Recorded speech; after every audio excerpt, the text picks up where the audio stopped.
O superciclone Amphan atingiu hoje as áreas costeiras da Índia e de Bangladesh. Em meio à pandemia, 2,5 milhões de pessoas tiveram que sair de casa.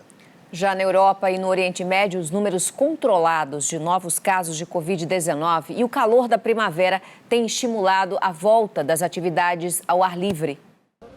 22 graus em Barcelona e quase 40 em Tel Aviv. Quem fez o dever de casa da quarentena foi premiado hoje com a reabertura das praias na Espanha e em Israel. 2 países que tiveram severas regras de confinamento para controlar o vírus. O vice-prefeito da capital israelense explica que todas as áreas públicas estão sendo desinfectadas e que é preciso seguir o distanciamento para tomar banho de sol. Na loja Chique de Madrid, um mimo a mais para quem tem dinheiro para gastar. Todas as peças que são provadas vão para esse guarda-roupas antibacteriano. Para quem prefere livros, a capital espanhola liberou a volta das bancas de rua. No Reino Unido, o dia mais quente do ano movimentou parques e praias. No campo político, a temperatura também subiu. Um momento em que parece haver uma pausa no caos que a pandemia trouxe é usado por muitos para avaliar melhor o que seus líderes fizeram. E aqui no Reino Unido, a conta começa a chegar para Boris Johnson. O primeiro-ministro, acusado de ter demorado demais para levar o vírus a sério, perdeu a confiança de muitos britânicos. Quem seria o melhor primeiro-ministro? Perguntou o mais respeitado instituto do país.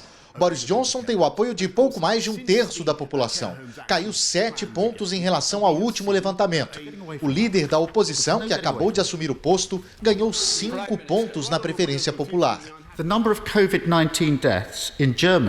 Hoje, no parlamento, Keir Starmer citou os exemplos da Alemanha e da Coreia do Sul para lembrar que o Reino Unido ainda não tem um plano de rastreamento para descobrir novos focos do vírus.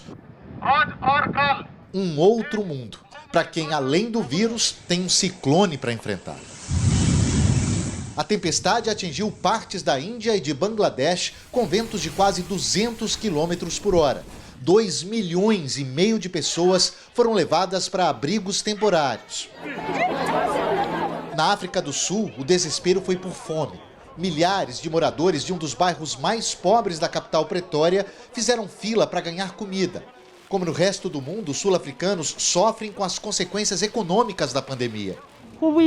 Estamos em casa e meu patrão já não paga mais os salários, conta Caroline, no dia em que a escolha foi entre ter o que comer ou fazer o distanciamento social. Um consórcio de cientistas do país prevê pelo menos 40 mil mortes da Covid-19, com um pico do surto acontecendo apenas em novembro. A África do Sul já é o país com mais infectados no continente africano.